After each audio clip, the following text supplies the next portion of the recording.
अऊज़ुबिल्लाहिस्समीइल अलीम मिनश्शैतानिर्रजीम बिस्मिल्लाहिर्रहमानिर्रहीम अल्हम्दुलिल्लाहि रब्बिल आलमीन व सल्लल्लाहु अला मुहम्मदिन व आलिहि त्तय्यबीन त्ताहिरीन अल मासूमीन व लअनतुद दाइम अला अदाइहिम अजमईन मिनल आन इला क़ियाम यौमिद्दीन।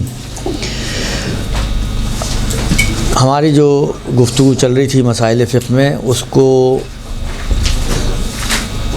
थोड़ा सा पॉज करके कुछ सवाल मेरे पास आए हैं, वो पहले हम उसको डिस्कस कर लें। वो भी बहरहाल माशरे के लिए भी काम के हैं और शायद आप में से भी किसी ना किसी का मसला होगा। अभी जब छिड़ेगा तो आप देखें क्या होता है। मसला है इंश्योरेंस का।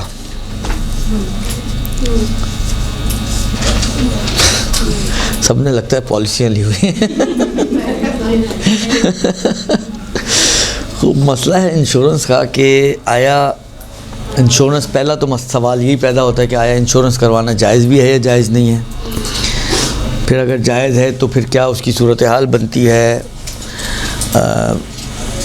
पॉलिसी जो है वो किसी गवर्नमेंट इदारे की हो, कंपनी की हो या प्राइवेट कंपनी की हो, जो हम देते हैं उसका क्या मसला होगा, जो हमें मिलता है उसका क्या मसला होगा, लेना जायज़ है जायज़ नहीं है, लेने के बाद खुम्स होना है नहीं होना है, फ़ौरन होना है बाद में होना है, ये कुछ तफसीलात इन सवालात में आई हैं। तो उसी हवाले से कुछ आज की गुफ्तगू करनी है। देखें, इंश्योरेंस जो है वो दो तरह की है। एक इंश्योरेंस होती है लाइफ इंश्योरेंस, जिसमें आपको देना होता है और अगर आप ज़िंदा बच गए तो मैच्योरिटी पे, और अगर खुदा ना खास्ता कहीं आपका इंतकाल बीच में हो गया तो आपकी डेथ की सूरत में एक अमाउंट जो है वो बीमा कंपनी जो है वो नॉमिनी को देती है। ठीक है, बीमा कंपनी वो अमाउंट नॉमिनी को देती है। ये है लाइफ इंश्योरेंस में,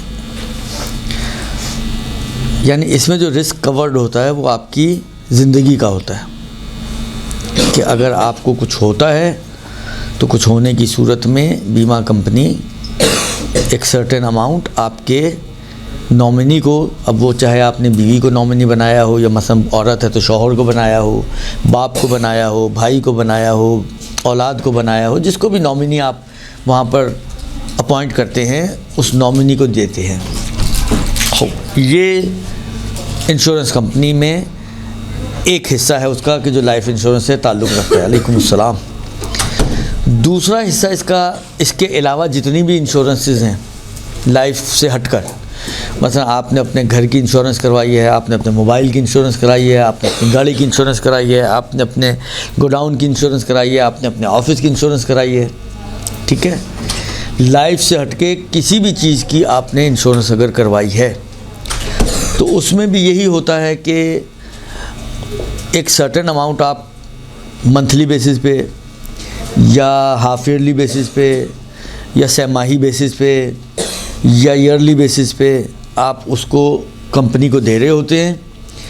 और एक साल में मसलन कंपनी ने आपके लिए आपकी जिस चीज़ की भी आपने इंश्योरेंस कराई है लाइफ से हटकर, गाड़ी की, बंगले की, दुकान की, गोदाम की, अपने माल की, अपने मोबाइल की, छोटी हो या बड़ी हो, वो उसकी तलफ़ होने की सूरत में यानी ज़ाया होने की सूरत में, चोरी होने की सूरत में, जो जो आपकी उसके अंदर एग्रीमेंट का हिस्सा बनती हैं चीज़ें, जिन जिन रिस्क्स को आप कवर करवाते हैं उसके अगेंस्ट वो आपसे एक सर्टेन अमाउंट ले रहे होते हैं।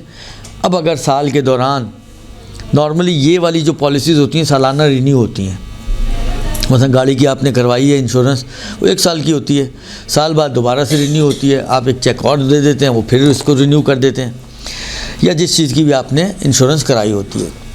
तो साल के दौरान अगर कोई रिस्क जो आपका इंश्योर्ड है उसमें से कोई रिस्क आता है तो वो कंपनी उसको कंपनसेट कर देती है आपके लिए।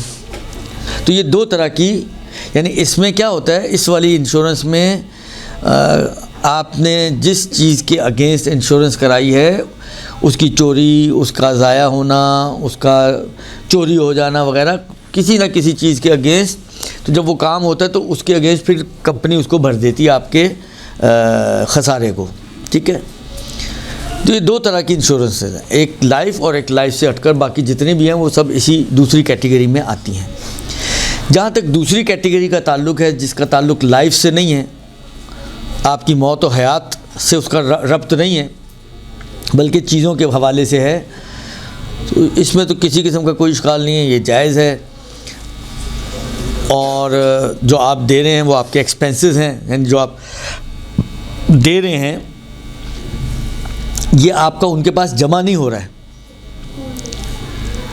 ठीक है ना। कि आप कहें कि साल बाद अगर आपका कोई ऐसा रिस्क वजूद में नहीं आया तो साल बाद अब वो आपकी माल के उनकी गर्दन पर है कि मतलब फ़र्ज़ करें आपने साल में 50,000 रुपये जमा करवाएं तो साल बाद आपके 50,000 अब उनके ऊपर निकलते हैं। नहीं, ये 50,000 समझे उनके सर्विस चार्जेज़ हैं, या उस रिस्क के अगेंस्ट में उन्होंने आपसे एक मामला किया था कि ये रिस्क फ़र्ज़ करें अगर चोरी हुआ या ये जो हमारी स्नैचिंग वगैरह है, कहीं आपका गाड़ी स्नैच हो गई तो हम आपको, या जल गई या टूट गई, ये पथराव होता है हमारे यहाँ तो माशाल्लाह सारी आफत ही जो है पब्लिक की आती है। रोना तो हमारा ये इतना शूर हमारे लोगों में नहीं है कि अगर फ़र्ज़ करें कोई मिसहैप होता है, फ़र्ज़ करें बेनज़ीर भुट्टो साहिबा इस दुनिया से तशरीफ़ ले गई तो वो तो गई, और उनके जाने पे कितनी बीमा कंपनियां जो हैं वो बैठ गई। तो ये तो हमारा हाल है, ये तो हमारा शूर है, ये तो हमारी अक्लें हैं कि हम जो सबसे पहले हम बसें तोड़ते हैं, सबसे पहले हम ये जो इतनी मुश्किलों से, एक तो इन कमबख्तों की जेब से पैसा निकालना कितना मुश्किल काम है, इतनी मुश्किलों से ये बसें ख़रीदते हैं और उनको हम 2 मिनटों में तोड़ फोड़ के जो है हिसाब बराबर कर देते हैं। ये नहीं सोचते ये नुकसान तो हमारा अपना ही हो रहा है, इतना अक्ल और सेंस हमारे अंदर नहीं है, अपना नुकसान खुद करते हैं अपने हाथों से। तो ये तो हमारा शूर है लोगों का। खैर, तो इसमें किसी किस्म की कोई मुश्किल नहीं है, जो आपने दिया वो आपका ख़र्चा है, लिहाजा उसके ऊपर कोई खुम्स ही नहीं है, क्योंकि ख़र्चों पे खुम्स नहीं होता। अगेंस्ट में आपको कुछ मिलना तो है नहीं कि आप कहें जो मिल रहा है वो जायज़ है या जायज़ नहीं है। हाँ, जब जो रिस्क आपका था वो अगर वजूद में आया और उन्होंने उसकी कंपनसेशन दी है तो वो लेना जायज़ है, उसमें कोई मुश्किल नहीं है। लिहाजा इसके इस हिस्से में कोई इतनी बड़ी मुश्किल नहीं है। जो मुश्किल वाला मरहला है और मुश्किल वाला पोर्शन है वो है लाइफ इंश्योरेंस का, कि लाइफ इंश्योरेंस जो हम करवाते हैं और हमारे मरने की सूरत में या हमारे जीने की सूरत में वो एक सर्टेन अमाउंट, फ़र्ज़ करें आपने 20 साल वाली करवाई है और आपको मरने पे 20 साल आपके लवाहिकीन को या जो भी नॉमिनी है उसको दिए जाएंगे, या आप ज़िंदा रहे तो आप ही के हाथ में वो 20 लाख आ जाएंगे। तो इस तरह 2-3 सवाल हैं। पहले तो ये कि आया ये जायज़ है या जायज़ नहीं है लाइफ इंश्योरेंस, एक ये सवाल है। दूसरा ये कि ये जो हम दे रहे हैं ये क्या है। आया फ़र्ज़ करें साल मेरा ख़त्म हो गया, खुम्स का साल आ गया, तो इस जो दिया हुआ माल है इस पर खुम्स होगा या नहीं होगा, ये दूसरा सवाल। तीसरा सवाल ये है कि वो जो दे रहे हैं 20 साल बाद वो लेना जायज़ है या जायज़ नहीं है। चौथा सवाल, अगर वो लेना जायज़ है तो उसकी खुम्स का क्या मसला होगा। पांचवा सवाल, वो जो दे रहे हैं आया फ़र्क कहीं पड़ता है कि वो देने वाली कंपनी गवर्नमेंट की हो या प्राइवेट हो, इसमें कहीं फ़र्क आता है या नहीं, सब दोनों का मसला एक ही जैसा है। ये 4-5 सवाल हैं जो इस हिस्से में लाइफ इंश्योरेंस के अंदर मौजूद हैं, कि जिसको जो अभी बयानात आपके सामने आएंगे, इन बयानात की रोशनी में ये सारे सवाल इंशाल्लाह कवर हो जाएंगे। जहाँ तक पहला सवाल है कि जायज़ है या जायज़ नहीं है, तो देखें, वैसे अगर आप देखें तो इस लाइफ इंश्योरेंस के बारे में मतलब आगा सिस्तानी को अगर हम लें या दूसरे फ़ुक़हा को भी लें, वो ये कहते हैं कि देखिए ये जो हिस्सा है लाइफ इंश्योरेंस वाला, उसको किसी न किसी शरई टाइटल के तहत आना चाहिए। अगर तो किसी शरई टाइटल में आ जाएगा तो फिर उसी के अहकाम उस पर जारी होंगे। अगर उन शराइत का ख्याल रखा जा रहा है तो ये ओके हो जाएगा, अगर उनका ख्याल नहीं रखा जा रहा है तो ये ओके नहीं होगा। वो डिपेंड करता है कि आप उसको क्या बना रहे हैं। आया आप उसको एक हिबा मशरूता बना रहे हैं या हिबा मशरूता या मुआवज़ा क्या होता है अभी मैं वजाहत देता हूँ, या आप उसको मुसालहत के बाब में लेके जा रहे हैं, या आप उसको कोई इन्वेस्टमेंट के अंडर में लेके जा रहे हैं, बिलाखिर कहाँ उसको आप इस पूरे कहानी को कि मैं 20 साल तक मसलन 10-10 हज़ार रुपये दूँगा और उसके अगेंस्ट चाहे मैं मर जाऊँ चाहे मैं जीता रहूँ, कंपनी जो है मुझे इस 20 साल के 10-10 हज़ार के अगेंस्ट मसलन फ़र्ज़ करें कि 25 लाख देगी। 20 साल तक मैं 10-10 हज़ार दूँगा और कंपनी क्या करेगी, 10-10 हज़ार तो मुझसे ले रही है लेकिन उसके अगेंस्ट 20 साल बाद मुझे 25 लाख देगी। तो ये जो एग्रीमेंट है मेरा, ये कहाँ फॉल करता है फ़िक़ही एतबार से, शरई एतबार से। जिस तरह मैं आपको एक मिसाल दूँ, जिस तरह बैंकिंग का मसला है, जब आप बैंकिंग की कहानी लेकर जाते हैं एक फ़कीह के पास, तो सबसे पहले वो ये चेक करते हैं कि ये बैंकिंग के जो सिस्टम है, इस सिस्टम को अगर हम जांचें तो फ़िक़ह के किस टॉपिक में ये जाएगा। तो नॉर्मली फ़ुक़हा जो है बैंकिंग को फ़िक़ह के कर्ज़ के बाब में लेकर जाते हैं, क्योंकि जो आप दे रहे होते हैं आप मालिक तो नहीं बना रहे होते कि ये तुम्हारा माल हो गया। आप देते हैं कि ये माल मेरा है लेकिन रखना तुमने अपने पास है, ठीक है, और जब मुझे ज़रूरत पड़ेगी मैं तुमसे वापस भी ले लूँगा, तो वापस लेने का भी होता है। और जब तक तुम्हारे हाथ में तो तुम उसको यूज़ भी कर सकते हो। ये सारी खुसूसियात जब एक फ़कीह देखता है कि बैंकिंग में हो रही हो, कहते हैं ये कर्ज़ है। क्योंकि कर्ज़ में यही होता है कि आप किसी को माल देते हैं, आपने उसको तोहफ़ा नहीं दिया कि कहीं वो उसका हो गया माल आपका है जो उसने लिया है आपसे उधारा और इस्तेमाल भी करेगा, और जब आपका करारदाद होगी जो भी तय हुआ होगा उसके हिसाब से वो आपको वापस भी करेगा। यही सब कुछ बैंकिंग में हो रहा है। तो वो जब इसकी खुसूसियात देखते हैं तो कहते हैं कि ये बैंकिंग जो है वो फ़िक़ह के जो कर्ज़ का चैप्टर है ये उसमें जाके फॉल करता है। इसीलिए आप ये बहसें आती हैं कि जो हमने पैसा रखवाया इसका मतलब हमने कर्ज़ा दिया, अब वो उसके अगेंस्ट प्रॉफिट दे रहा है, तो कर्ज़े पे प्रॉफिट मिले तो ये तो सूद बन जाता है, तो उसको ठीक कर सकते हैं, ठीक नहीं कर सकते हैं। वो सारी कहानियाँ इसी वजह से आती हैं क्योंकि इसको कर्ज़े की निगाह से देखा जा रहा है। अब यही सवाल यहाँ पे भी है कि ये जो लाइफ इंश्योरेंस की सूरत हाल है, जो मामला हम कर रहे हैं उस कंपनी के साथ कि हम इतना देंगे, इसके अगेंस्ट 20 साल बाद अगर मैं मर गया तो पहले, या मरने नहीं मरा तो 20 साल बाद आप मुझे, या मरने की सूरत में मेरे नॉमिनी को ये अमाउंट, सर्टेन अमाउंट देंगे। तो ये क्या बन क्या रहा है, पहले फ़कीह ये देखता है। दो इम्कानात मैं आपको इसके लिए पेश करता हूँ। मुमकिन है आप दो से ज़्यादा भी बना सकते हो, लेकिन अभी समझाने के लिए और मतलब को हल करने के लिए मुमकिन है कि ये या तो वही बैंकिंग की तरह कर्ज़ बन जाए, क्योंकि ये जो आप दे रहे हैं तो आपकी नीयत ये तो नहीं होती कतन कि आपने वो उसको उसी को दे दिया। आपके जो जहन में, यानी नॉर्मली जो माशरे के अफराद के जहन में है वो बैंक की तरह है कि जैसा मतलब बैंक में आपने रखवाया है, बैंक आपको प्रॉफिट देता है। आपने लॉन्ग टर्म में रखवाया तो वो लॉन्ग टर्म बाद प्रॉफिट देगा आपको। बस आपने जो है 5 साल के लिए फ़िक्स करवाए हैं तो सही है, आपने 5 साल के लिए फ़िक्स करवाए हैं तो वो प्रॉफिट आपको उसी हिसाब से देता है, ठीक है ना। तो ये भी इस फ़र्क सिर्फ इतना है कि बैंक में आप जो डिपॉजिट्स होते हैं वो लॉन्ग टर्म, शॉर्ट टर्म इस तरह के होते हैं। यहाँ पर मंथली बेसिस पे आपको देना होता है, या ईयरली बेसिस पे, या 6 मंथ बेसिस पे, जो भी आपकी करारदाद है उसके हिसाब से आपको पे करना होता है। यानी एक साथ आपने डिपॉजिट नहीं करवाए हैं बैंक की तरह, यूँ समझें कि आप किस्तों में डिपॉजिट करवा रहे हैं। तो वो उस किस्तों में जो आप डिपॉजिट करवा रहे हैं वो उसकी सारी कैलकुलेशन करके कि हम इसको इन्वेस्ट करेंगे फिर प्लस होगा, ये वो एक अंदाज़ा दे देता है कि आप इतने जमा करवाएंगे, 5 लाख आप जमा कराएंगे 20 साल में, तो इस 20 साल में 5 साल जमा करवाने के नतीजे में हम आपको 25 लाख देंगे, ठीक है। तो वो इस तरह से कैलकुलेट कर रहा होता है। तो ये वही कर्ज़े वाली सिचुएशन बन जाती है, क्योंकि हमारी जो दे रहे हैं तो ना तो उसको हिबा कर रहे हैं, तोहफ़ा तो नहीं दे रहे हैं, बल्कि हम तो दे रहे हैं इस चक्कर में कि आज हम 5 देंगे तो कल 25 लेंगे, यानी 5 मुझे मेरे मिलेंगे और 20 मुझे एक्स्ट्रा मिलेंगे। ये नॉर्मल जो हमारे माशरे की जो जहन में एक थिंकिंग है उनकी इंश्योरेंस के हवाले से ज़ाहिरन ये है। तो ये बन जाता है कर्ज़। जब कर्ज बन गया तो वही बैंकिंग वाली कहानी शुरू हो जाएगी यहाँ पर सारी। आपने जो 5 लाख 20 साल में दिए हैं, ये 5 लाख आपकी अपनी मिल्कियत है। कर्ज में यही होता है ना कि जिसको मैंने कर्जा दिया होता है उतनी अमाउंट मेरी मिल्कियत उसके पास पड़ी हुई होती है।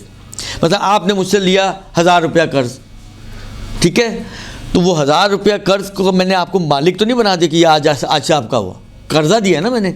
तो कर्जा देने का मतलब है कि मेरे 1000 रुपये आपके पास पड़े हुए हैं, जो आपने मुझे मतलब अगले हफ्ते वापस करने हैं। उनका सर मैं अगले हफ्ते पैसे लाना भूल गई हूँ, अगले हफ्ते आपको वापस कर दूंगी मसलन, दुरुस्त। तो कर्ज में ये होता है कि मेरे पैसे उनके पास पड़े हुए हैं, मुद्दा जो उन्होंने एक टाइम पीरियड के बाद मुझे वापस करने हैं। यही हाल बैंक यानी इंश्योरेंस में भी है कि 20 साल में मैंने 5 लाख इनको कर्जा दिया है और 20 साल बाद ये इस कर्जे को सूद समेत मुझे वापस करेंगे। तो 5 लाख तो इसमें मेरा अपना है, तो क्योंकि ये मेरा अपना है और कर्जा दे रहा हूँ तो इस हिस्से पे कर्जे वाले अहकाम जारी होंगे। अब सवाल कि अगर आपने इससे हटकर भी किसी को कर्जा दिया हुआ तो खुम्स होता है उस पर या नहीं होता? बिल्कुल होता है, इसलिए कि जो माल आपने उसको दिया है वो आपकी बचत है। आपने तो अपने खर्चों में तो इस्तेमाल नहीं किया ना, वो तो आपने यूँ समझें उसको कर्जा दे दें या आप कहीं उठा के कुएं में डाल दें या कहीं आप लॉकर में जाके रख दें, एक साइड पे आपने रख दिया, आपने यूज़ नहीं किया तो वो आपकी बचत ही बचत है, तो यकीनन उसका खुम्स देना पड़ेगा। और आपने तो 20 साल से खुम्स दिया ही नहीं उस माल का, तो ऑटोमेटिकली जैसे ही ये माल आपके हाथ में आएगा, ये 5 लाख जो आपने अपना दिया हुआ है, तो ये इसका खुम्स वाजिब हो जाएगा फौरी तौर पर। यानी 5 लाख में से 1 लाख तो आपका चला गया खुम्स में। अब ये 4 लाख पाकीज़ा आपके अपने माल के आपके पास रह जाएंगे। ये तो हो गया उस माल का हिस्सा कि जो आपने दिया होता है इस पूरे 20 साल की मुद्दत में। अब इस 20 साल की मुद्दत में इस 5 लाख को उन्होंने 25 बना के आपको दिया, तो 20 लाख जो उन्होंने एक्स्ट्रा दिया है आपको, अब उसके ऊपर बैंक के सूद वाले अहकाम जारी होंगे। बिलाखिर उन्होंने तो सूद ही दिया ना, 5 लाख आपसे कर्जा लिया, 5 लाख कर्जा लेके उसको इतना घुमाया फिराया कि वो 5 के 25 हो गए। तो देखिए सूद की डेफिनेशन यही है। सूद के अहकाम 2 जगह पर शरीयत में बहस होते हैं, उनकी गुफ्तगू 2 जगह आती है। एक कारोबार के अंदर आती है कि अगर आप ख़रीदो फ़रोख्त कर रहे हैं और दोनों चीज़ें यानी चीज़ के बदले चीज़ है और दोनों चीज़ें एक ही जिन्स से हैं, चावल के बदले चावल, सोने के बदला सोना, चांदी के बदले चांदी, दुरुस्त, दाल के बदले दाल, वही वाली दाल। मतलब दालों की क्वालिटीज़ में फ़र्क हो सकता है, लेकिन मतलब फ़र्ज़ करें मसूर की दाल के बदले मसूर की दाल, चने के बदले चना, एक ही चीज़ हो, हम जिन्स हो, दोनों लेन देन वाली दोनों चीज़ें हम जिन्स हो, एक ही जिन्स से ताल्लुक़ हो और एक साइड पर ज़्यादती हो।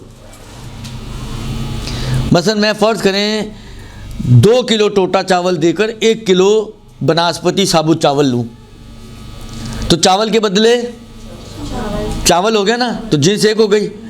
क्वालिटीज़ अलग अलग हैं, एक टोटा एक पूरे, उससे फ़र्क नहीं पड़ता, लेकिन जिन्स तो एक ही है ना। ये भी चावल ही है, ये भी चावल ही है, ऐसा नहीं कि ये चावल है तो ये मसलन फ़र्ज़ करें आलू है, दुरुस्त है, ये भी चावल ही।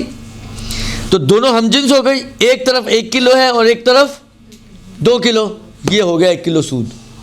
तो एक सूद की बात यहाँ आती है, एक सूद की बात यहाँ आती है। दूसरा जो सूद जो इस वक्त हमारे से रिलेटेड बहस है वो आता है कर्ज में।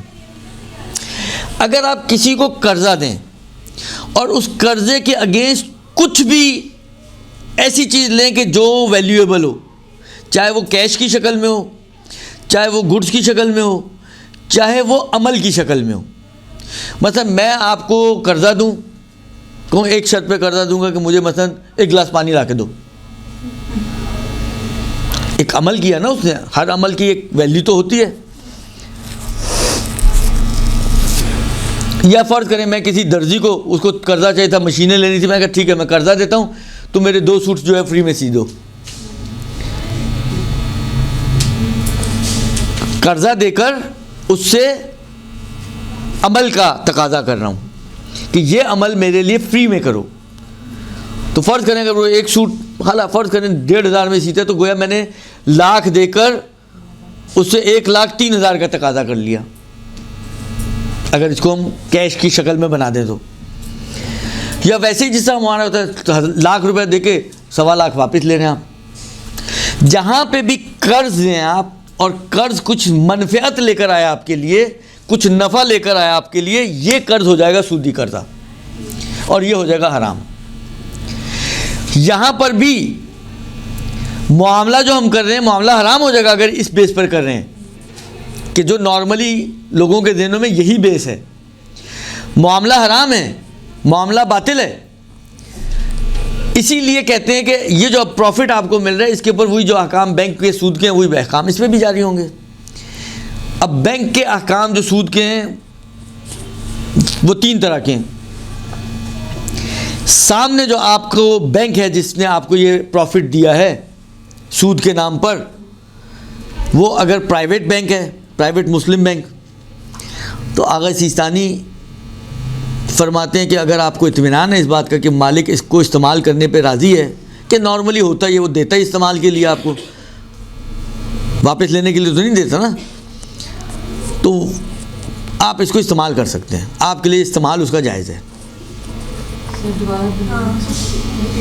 अगर सामने बैंक या हमारे बहस में बीमा कंपनी वो प्राइवेट मुस्लिम कंपनी है या बैंक प्राइवेट मुस्लिम बैंक है, तो जो आपके रखवाने के ऊपर चाहे फ़िक्स डिपॉजिट्स हों, चाहे नॉर्मल जो आप रखवा लिए निकलवा लिए रखवा लिए निकलवा लिए, वो हर रोज़ के ऊपर कुछ ना कुछ प्रॉफिट डालते हैं मंथ एंड पर या ईयर एंड पर, या 6 महीने बाद उन्होंने आपके अकाउंट में मसलन 5,000 रुपये प्रॉफिट डाल दिए, सही ना।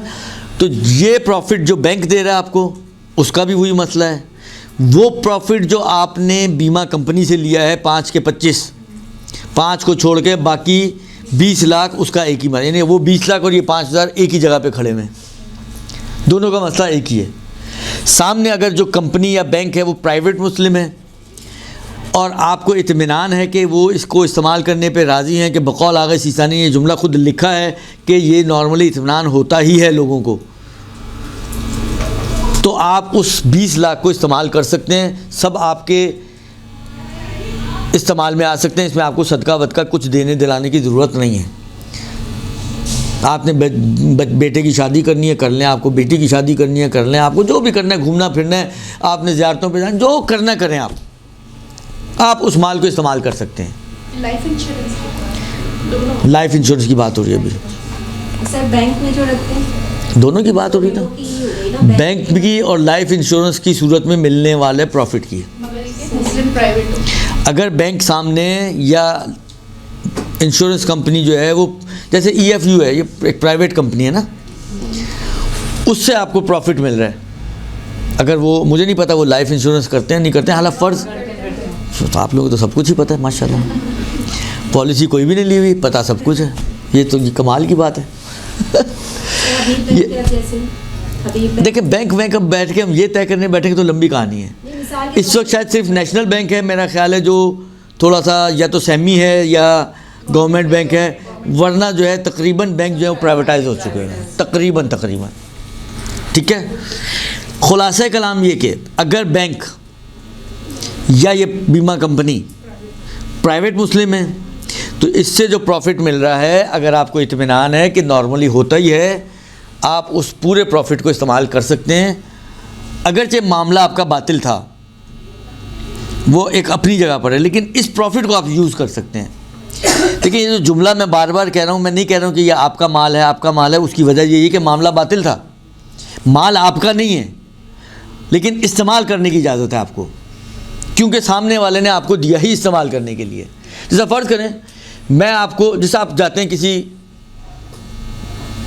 रिश्तेदार के घर में, दोस्त के घर में, उसने आपके सामने फ्रूट ला के रख दिया, चाय ला के रख दी, शरबत ला के रख दिया, हालांकि जो भी ला के रख दिया, अब सब चीज़ें तो काबिल जम नहीं है, चाय के साथ दूध शरबत कैसे पिए इंसान, लेकिन हालांकि कोई भी चीज़ ला के रख दी, तो उसने ला के जो रखी है आपको मालिक नहीं बनाया कि आप थैली निकालें जल्दी से एक बैग में से, सारा फ्रूट उसमें डालें, दूसरी थैली निकालें, बिस्किट उसमें डालें और बैग में डाल लें, इसलिए कि उसने आपको मालिक नहीं बनाया है, उसने आपके सामने रखे ताकि आप इस्तेमाल करें। हाँ, आप सारा खा जाएं, वो आंखें ज़रूर उसकी फटेंगी, लेकिन अब रख दिया है तो बेचारा भुगतेगा। हाँ, खाने के लिए रखा है तो भुगतेगा, ठीक है ना। तो ये खाने के लिए जो रखी है चीज़, ये आपकी मिल्कियत नहीं है। यही चीज़ बैंक में है और इस बीमे वाली कंपनी में है जो प्राइवेट है, कि वो जो उसने दिया है वो आपको इस्तेमाल के लिए दिया है। जैसा इसने फ्रूट आपके सामने रखा है खाने के लिए, इस्तेमाल करने के लिए, न कि ले जाने के लिए, उसने पैसा आपके हाथ में दिया कि जाओ शॉपिंग करके आओ, और आप चली गई शॉपिंग करने, और आप शॉपिंग करके आ गई, कुछ और चढ़ा के भी आ गई गर्दन पे। औरतों के लिए तो वही आखिर 20 लाख क्या है, दुरुस्त। तो ये आपके लिए इस्तेमाल जायज़ है, अगरचे आप उस माल की मालिक नहीं हैं, लेकिन इस्तेमाल कर सकती हैं। इस्तेमाल कर लिया तो कर लिया, खा जाएं, पिएं, ऐश करें, जान बनाएं, ठीक है। ये उस सूरत में है कि अगर हमारी जो नॉर्मली राइज एक सिचुएशन है वो ये है कि हम देते हैं नफ़ा लेने के लिए, वो भी आके सब्ज़ बाग इसी तरह से कहते हैं कि आप 5 लाख देंगे, आप जैसे ही मरेंगे आपको 25 लाख आपके घर वालों को मिल जाएंगे। ज़िंदगी में तो आपने उनको कोई फ़ायदा दिया नहीं, चलो मर के ही दे दें थोड़ा सा। इंसान सोचता है हाँ यार ज़िंदगी तो ऐसे ही गुजार दी, बेचारी बेगम हमेशा शिकायतें ही करती रही, शॉपिंग नहीं करवाई, चलो मरने के बाद ही शॉपिंग कर लेगी। तो कहने का मकसद ये है कि ये अगर प्राइवेट मुस्लिम बैंक हो सामने, दूसरी मर्तबा के सामने कोई काफिर बैंक है।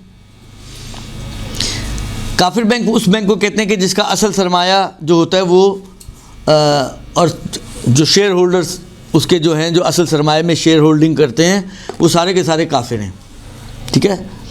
चाहे उसके अकाउंट होल्डर जो हैं वो मुसलमान भी हो, फ़र्क नहीं पड़ता, लेकिन शेयर होल्डर और असल सरमाया जो वो काफिरों का हो, तो उसमें भी आप काफिर का माल रखने की नीयत से सारा माल, इसमें तो आप मालिक भी बन जाएंगे।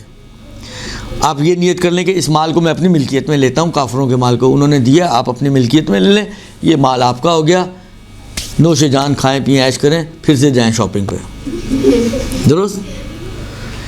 ये हो गई दूसरी सूरत कि अगर बैंक जो प्रॉफिट दे रहा है या बीमा कंपनी जो आपको मैच्योरिटी पे या डेथ की सूरत में अमाउंट दे रही है, वो आपको किसी काफिर कंपनी से मिल रहा है, तो उसका हुक्म ये हो जाएगा कि पूरे का पूरा माल आप मालिक बनने की नीयत से ले लें। नॉर्मल अकाउंट पे मिलने वाले प्रॉफिट पे भी यही हाँ, वो पूरे का पूरा माल आप उसको अपनी मिल्कियत में लेने की नीयत से रख लें और उसको इस्तेमाल कर सकते हैं। इसमें भी कुछ देना दिलाना किसी को भी नहीं है। अभी कौन सी मैंने बात ही ना कहाँ की है, अभी तो मैं हलाल कर रहा हूँ ये माल आपके लिए, पहले हलाल तो हो लेने। ये हो गई दो सूरतें। तीसरी सूरत ये है कि सामने जो कंपनी है, जिस तरह स्टेट लाइफ गवर्नमेंट की कंपनी है, या आपने नेशनल बैंक में वो डिफेंस सेविंग सर्टिफिकेट्स वगैरह लेके रखे हुए, ये गवर्नमेंट के इदारे हैं, ये आपको प्रॉफिट दे रहे हैं। ये ज़हन में रखें, इन तीनों सूरतों में वो जो मामला हमने किया था वो बातिल था। प्राइवेट वाली सूरत में आप मालिक नहीं बनती हैं लेकिन इस्तेमाल कर सकती हैं। काफिर वाली सूरत में आप उसकी मालिक भी बन सकती हैं। आप कस कर लें कि इसको मैं अपनी मिल्कियत में ले रही हूँ, ये आपका माल हो गया, अब वो आप उसको अपने हिसाब से इस्तेमाल कर सकती हैं। लेकिन इन दोनों सूरतों में किसी को देने दिलाने की कोई ज़रूरत नहीं है। तीसरी सूरत है कि सामने वाली कंपनी या बैंक जो है जिससे प्रॉफिट मिल रहा है आपको, वो है गवर्नमेंट की, जैसे स्टेट लाइफ, जैसे बैंक में अगर आप देखें तो मतलब नेशनल बैंक या डिफेंस सेविंग सर्टिफिकेट्स वगैरह, ये सारे जो हैं गवर्नमेंट के इदारे हैं, वो आपको प्रॉफिट दे रहे हैं। तो 5 लाख का तो मसला गुजर चुका ना, कि उसकी तो हमने बात कर ली हुई है। ये बात हो रही है उस 20 लाख की कि जो उन्होंने एक्स्ट्रा आपको एज अ प्रॉफिट दिया है उन्होंने। तो क्योंकि गवर्नमेंट का इदारा है, आगा सिस्तानी ये फरमाते हैं कि इसमें से 10 लाख तो आंखें बंद करें और किसी भी दीनदार शरीफ फ़कीर को सदका करते हैं। ये बड़ा झटका है, एक बड़ा झटका है मोमिन शरीफ फ़कीर को, भले फिर बाकी 10 लाख आप ले सकते हैं। यानी वो 10 लाख सदका देने की शर्त पर 10 लाख को हलाल करते हैं, क्योंकि इसकी अथॉरिटी आगा के हाथ में है। आगा कहते हैं मैं इस सूरत में इस 20 लाख को तुम्हारे लिए सही करूँगा कि इसमें से 10 तुम खुद रखो, लेकिन 10 तुम्हें सदका देना है। सदका देने की शर्त पर ये 10 तुम्हारे लिए हलाल हैं। दुरुस्त? तो इसमें आपको आधा तो देना पड़ेगा।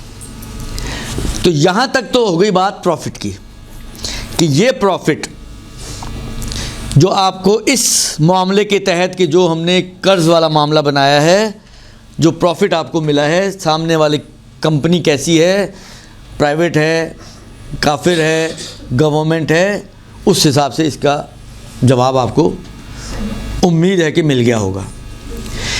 एक छोटा सा नुक्ता और बीच में अर्ज़ कर दूं, ये जो गवर्नमेंट वाली सूरत है, एक मरतबा ये होता है कि प्योर गवर्नमेंट का इदारा है, 100% गवर्नमेंट। एक मरतबा ये हो सकता है कि नहीं, ये 100% गवर्नमेंट ना हो, सेमी गवर्नमेंट हो। अब बीमे में कोई ऐसा है या नहीं मुझे नहीं मालूम, लेकिन जो मसला है वो बता देता हूँ। अगर होगा तो मसला खुद ही आपके लिए क्लियर हो जाएगा। फ़र्ज़ करें कोई ऐसी कंपनी हो, बीमा कंपनी, या कोई ऐसा बैंक हो कि जो सेमी गवर्नमेंट बैंक हो, ठीक है, उसमें 50% शेयर फ़र्ज़ करें गवर्नमेंट के हैं, तो 50% शेयर्स लोगों के, तभी सेमी बनेंगे ना, मिक्स हो जब, तो कुछ प्राइवेट लोगों के शेयर्स और कुछ गवर्नमेंट के शेयर्स। अब हम काम आसान करने के लिए 50-50% कर लेते हैं। रेशो ऊपर नीचे भी हो सकता है, मसला एक ही रहेगा। रेशो ऊपर नीचे भी हो तो मसला वही है जो बता रहा हूँ, बस रेशो के हिसाब से कैलकुलेशंस अलग अलग हो जाएंगी, लेकिन मसला एक ही है। और वो मसला है कि ये जो 20 लाख हमें अब दिए हैं इस सेमी गवर्नमेंट इन्वेस्टमेंट कंपनी या इंश्योरेंस कंपनी ने, तो इस 20 लाख में से फ़र्ज़ करें कि 10 लाख तो वैसे ही हलाल होने थे। 10 लाख का मसला था, इस 10 लाख में 2 के शेयर हैं, आधा गवर्नमेंट का है और आधा प्राइवेट लोगों का है, तो प्राइवेट वाला फिर अलग कर लें, तो 5 लाख आपको देने पड़ेंगे। आपको 5 लाख देने पड़ेंगे, तो 15 लाख आपके हो जाएंगे, 5 लाख आपको फुकरा को देने पड़ेंगे। अब रेशो अगर ऊपर नीचे होगा तो उसी हिसाब से ये 5 लाख मुमकिन है 60 लाख बन जाए, 6 लाख बन जाए, 6 लाख मुमकिन है 5 लाख की बजाय 3 लाख बन जाए, 4 लाख बन जाए, जितना उसका रेशो है। फ़र्ज़ करें अगर रेशो 25% है तो 20 का 25%, तो इस तरह करके इसके रेशो ऊपर नीचे प्लस माइनस होते रहेंगे। यही मसला बैंक में भी है कि बैंक में फ़र्ज़ करें उसने अगर आपको 1000 रुपये का प्रॉफिट दिया है और 50% की शेयर है, तो 50% तो वैसे ही इसका मतलब है अलग कर लें आप, बाकी जो 50% है उस 50% का 50%, ये ज़हन में रखिएगा। बाकी जो है, इसीलिए मैंने कहा था 10 का आधा, बाकी यानी जो बाकी बचेगा वो असल में गवर्नमेंट का बन रहा है, तो उसका आधा, तो 1000 रुपये में से 250 रुपये आपको सदका करने पड़ेंगे, 750 रुपये आपकी जेब में आ जाएंगे। तो पूरे प्योर गवर्नमेंट की निस्बत सेमी गवर्नमेंट फिर बेहतर है, नुकसान उसमें कम है। अलबत्ता नुकसान कम नहीं है, फ़ायदे में कम नुकसान है। दुरुस्त? ये हो गई उस सूरत में मसला कि जब ये इदारा जो है आपका, ये जो हमने पॉलिसी बनाई है, इसको कर्ज़ की शक्ल दें हम, अगर कि जो नॉर्मल राइज है वो तो यही है, तो नॉर्मल जो राइज है वो उसका मसला तो यही है। अब जो मैं मसला शुरू कर रहा हूँ वो नॉर्मली है नहीं, लेकिन बनाने को बनाया जा सकता है, लेकिन क्योंकि ना देने वाला ये नियत करता है ना लेने वाला ये बात करता है, क्योंकि इसमें दोनों तरफ की नीयतें ज़रूरी हैं कि मैं भी तोहफे की नीयत से दे रहा हूँ, वो भी तोहफे की नीयत से ले रहा हूँ, फिर अगेन जब वो दे रहा हो तो वो भी तोहफे की नीयत से दे और मैं तोहफे की नीयत से लूँ। तो इस वाली जो अगली सूरत है उसमें दोनों की नीयतें क्योंकि इन्वॉल्व होती हैं, और हमारे यहाँ तो कोई नीयतें होती नहीं है।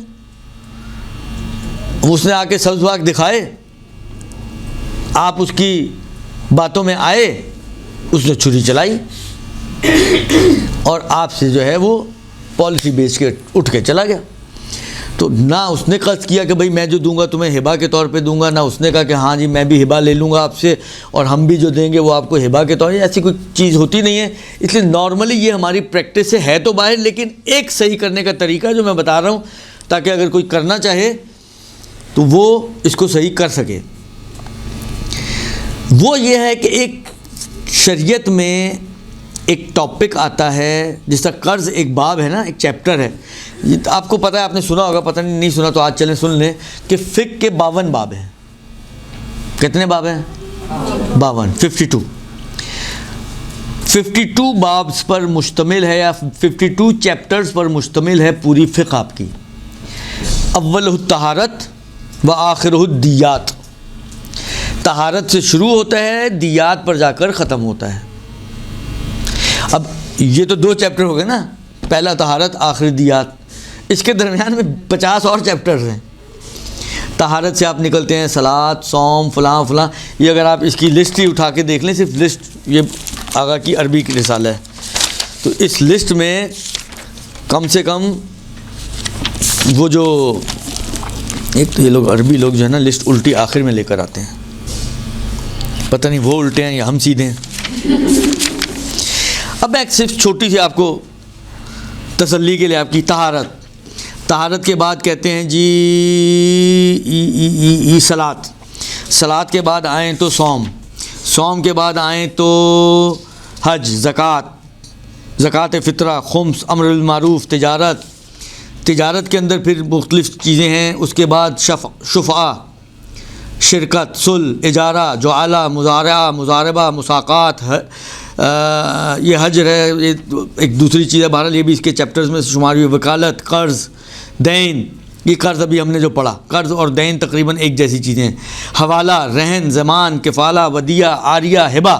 ये जो हिबा है इसको जब आप खोलेंगे, ये एक अलग से चैप्टर है पूरा, इसके अपने अहकाम हैं, इसकी अपनी शराइत हैं। इसको जब आप खोलेंगे किताब हिबा को, तो उसमें आपको मिलेगा कि हिबा की एक किस्म है हिबा मुअव्वज़ा। मुअव्वज़ा एवज़ से बना है, मुअव्वज़ा एवज़ वाला हिबा, यानी एक तरह की शर्त शुरूत होती है। मतलब मैं कहता हूँ कि ठीक है मैं ये आपको किताब देता हूँ, बेशर्त इनके आप भी मुझे मसलन अपनी ये पेंसिल दे दें। मैं किताब हिबा करूँगा इस शर्त पर कि आप मुझे पेंसिल हिबा करें मसलन, ठीक है ना। इसको कहते हैं हिबा मुअव्वज़ा, एवज़ वाला। ये हिबा बग़ैर एवज़ के नहीं, इसका एवज़ क्या बनाया मैंने? पेंसिल। वो पेंसिल हिबा कर रही है मुझे, उन्होंने उसका एवज़ क्या बनाया? किताब। तो हिबा मुअव्वज़ा यानी जिसमें एवज़ होता है कि जिसमें दोनों पार्टीज़ एक दूसरे, यानी नॉर्मली हिबा क्या होता है, मतलब आपकी फ़र्ज़ करें आपके भाई की जो है सालगिरह है, आपने कोई गिफ्ट ख़रीदा, उसको तोहफ़ा दे दिया, हिबा यानी वही तोहफ़ा दे दिया, उसने आगे से क्या दिया? कुछ भी नहीं दिया। नॉर्मल हिबा ये वाला होता है कि आप किसी को कुछ देते हैं वापस लेने के बग़ैर, नीयत के बग़ैर उसको मालिक बना देते हैं, इसको कहते हैं हिबा। लेकिन हिबा मुअव्वज़ा में सिर्फ एक तरफ़ी नहीं, ये 2 तरफ़ी मामला है। मैं भी देता हूँ और शर्त लगाता हूँ कि तुम भी दोगे मुझे, तो क्योंकि लेन के मुकाबिल में देन भी है ना, तो इसलिए इसको कहा जाता है हिबा मुअव्वज़ा, एवज़ वाला हिबा। दूसरी सूरत जो इसको सही करने की है वो यही हिबा मुअव्वज़ा है। वो हिबा मुअव्वज़ा है कि मैं जो 5 लाख मैंने देने हैं, मैं 5 लाख हिबा की नीयत से कर्ज से दूंगा कंपनी को, और कंपनी ये 5 लाख हिबा के कर्ज से लेगी, मुझे कब्ज़ करेगी, मेरे से पकड़ेगी, तो ये हिबा इस तरफ का बन गया। लेकिन मैं इस 5 लाख हिबा करने में शर्त लगाता हूँ उसके साथ कि मैं तुम्हें 5 लाख इस शर्त पे दूंगा कि अगर मैं मर गया या मैं नहीं भी मरा, ज़िंदा रहा, ज़िंदा रहने की सूरत में मुझे और मरने की सूरत में मेरी बीवी को मसलन तुम 25 लाख दोगे। मैं 5 लाख तुम्हें हिबा कर रहा हूँ बेशर्तिहा कि मेरे मरने की सूरत में मेरी बीवी को तुम 25 लाख हिबा करोगे, या मैं बाकी रहा तो 20 साल बाद तुम 25 लाख मुझे हिबा करोगे, और वो इसको एक्सेप्ट कर ले, तो ये बन जाएगा मामला हिबा मुअव्वज़ा। ठीक है, ये मामला बन जाएगा हिबाए मुआवदा। ये अब पिछला मैंने क्या कहा था, मामला बातिल है क्योंकि सूदी मामला था, कर्ज था ना, वो मामला बातिल था। ये मामला सही है। दोनों में सबसे बड़ा फ़र्क यही है कि वहाँ पे मामला बातिल, यहाँ पे मामला सही। एक फ़र्क ये, दूसरा फ़र्क वहाँ पे हमने कहा क्योंकि कर्ज दे रहा है तो जो 5 लाख आपने दिया है वो आपका माल है जो उसके पास पड़ा हुआ है, लिहाजा जैसे ही मिलेगा फ़ौरन खुम्स देनी पड़ेगी आपको। इस सूरत में आपने तो तोहफा दे दिया ना उसको, ख़त्म, कहानी ख़त्म। अब तोहफे के अंदर एक आगा की अपनी शर्त है, मैं अभी उसकी तरफ नहीं जा रहा हूँ कि आपकी हैसियत से ज़्यादा नहीं होना चाहिए, क्योंकि अब किस्तों में दे रहे होते हैं तो मुमकिन है ये हैसियत के अंदर ही वाला बन जाए। कोई इतनी बड़ी अमाउंट तो नहीं दे रहे होते ना कि आप कहेंगे एक साथ में 25 लाख उसको हिबा कर रहा हूँ। आपने जो है ये 5 लाख देने हैं, छोटी छोटी किस्तों में 20 साल पे आप तकसीम करें, फिर अगर इसको 6 माही बनाएं तो इतनी इतनी से बाइट्स बनेंगे इसके, दुरुस्त। लिहाजा वो इतना बड़ा मसला नॉर्मली नहीं आता जो पॉलिसी हम लोग ख़रीदते हैं। हमारी कोई पॉलिसी जो है वो बेनज़ीर वाली पॉलिसी तो नहीं है कि करोड़ों रुपया मिल रहे हैं, हम तो लाखों में ही खुश हो जाते हैं और पॉलिसी लेके ख्वाब देखना शुरू कर देते हैं। खूब, ये जो आपका मामला है, मामला अपनी जगह पे सही है। ये 5 लाख जो आपने 20 साल में इसको बख्शिश दी है, हिबा किया है, तोहफ़ा दिया है, ये आपका समझे एक जायज़ खर्चा माना गया है, लिहाजा इसके ऊपर कोई खुम्स नहीं आएगा, इसलिए कि आपका एक्सपेंस है। और खुम्स एक्सपेंस निकालने के बाद जो बचता है उस पर होता है, तो ये तो आपका एक्सपेंस है। लिहाजा जब आप अपनी इनकम स्टेटमेंट बनाएंगे इनकम और एक्सपेंसेस के हिसाब से, तो ये 5 लाख आपके 20 सालों के दौरानिए में ये आपके थोड़ा हिस्सा आपके एक्सपेंसेस में आएगा, तो ऑटोमेटिकली माइनस हो जाएगा आपकी इनकम में से, ठीक है। बस इसका कोई खुम्स नहीं है।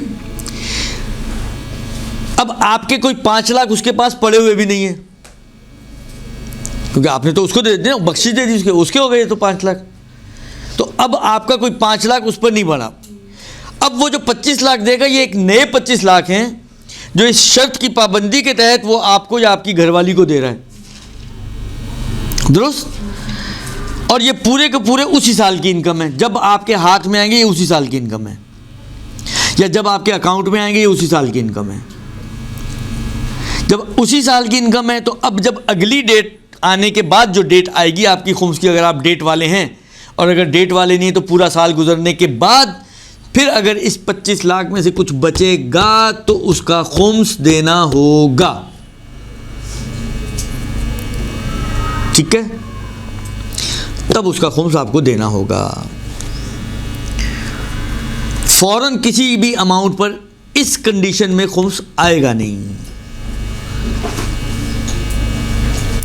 अब क्योंकि ये तोहफा है, अब सवाल यहाँ पे ये पैदा होता है, फ़र्ज़ करें मैं मर गया और इन्होंने उठा के ये 25 लाख मेरी घरवाली को दे दिया, अगर वो नॉमिनी थी, बेटा कोई नॉमिनी था, उसको पकड़ा दिया। अब ये है किसका, माल किसका है? आया मेरे मरने की सूरत में ये वरासत बनेगा, या मेरे मरने की सूरत में ये वरासत नहीं बनेगा बल्कि जिसको दिया उसका माल? तो ऐसा ही है, क्योंकि ये तोहफा है ना। अब ये कंपनी, मैंने उसको कहा कि ये तोहफा तुमने इसको देना है, उसने उठा के ये तोहफा इसको दे दिया, तो उसने उसको तोहफा दिया तो उसका माल है, ये वरासत में नहीं जाएगा। ये 25 लाख जो हिबा मुआवजा की सूरत में कंपनी लवाहिकीन को दे रही है, ये असल में नॉमिनी का माल है। जो भी नॉमिनी, अगर नॉमिनी मुश्तरक है तो फिर सही है, तकसीम होगा, लेकिन वो फिर वरासत के हिसाब से तकसीम नहीं होगा, बराबर तकसीम होगा। या अगर उसने कोई पहले से ही नॉमिनेट करते वक्त कहा था कि जी इतना शेयर इसका होगा, इतना इसका होगा, तो फिर उस हिसाब से तकसीम होगा, जो नॉर्मली होता नहीं है। नॉर्मली एक नॉमिनी होता है, मतलब फ़र्ज़ करें अक्सर मर्द हज़रात अपनी बीवियों को बना देते हैं, तो बीवी का माल है, ठीक है। और पहली सूरत में वो जो 25 लाख बीमा कंपनी जो कर्ज वाली सूरत थी, उसमें एक पॉइंट रह गया। 25 लाख जो बीमा कंपनी देगी, तो उस 25 लाख में से 5 लाख पे तो लाख खुम्स निकालने के बाद 4 लाख वरासत बनेंगे। इस 4 लाख पर वरासत वाले अहकाम जारी होंगे, लिहाजा वो सब वारिसों में तकसीम होंगे, उनके अपने अपने ख़ास शेयर के मुताबिक के जो शरीयत ने उनके लिए करार दिया है। फ़र्ज़ करें बीवी को 1/8 मिलेगा मसलन, अगर औलाद वाली है तो, औलादों में अगर सिर्फ बेटे हैं तो बाकी सारा बेटों को मिल जाएगा। अगर माँ बाप भी जिंदा है मरने वाले के तो 1/6 माँ बाप को मिलेगा, 1/8 बेटी को बीवी को मिलेगा, बाकी औलादों को मिलेगा, जो भी बिलाखिर वरासत के अहकाम हैं। बाकी 4.5 लाख 5 लाख जो हैं वो जो अगर खुम्स निकाल दें तो 4 लाख ये वरासत के तौर पे तकसीम होंगे। बाकी 4.5 लाख ये तोहफ़ा है क्योंकि, और तोहफे के तौर पर मिल रहा है तो ये नॉमिनी का होगा वहाँ पे भी 20 लाख। बाकी 20 लाख जो है जो कंपनी, अब वो कंपनी कोई भी हो, प्राइवेट हो सामने, गवर्नमेंट हो या काफिर हो या सेमी गवर्नमेंट हो, ये पूरे के पूरे 20 लाख नॉमिनी के हैं और नॉमिनी को इसमें से कुछ देना भी नहीं है। इस सूरत में नॉमिनी को इसमें से कुछ देना भी नहीं है क्योंकि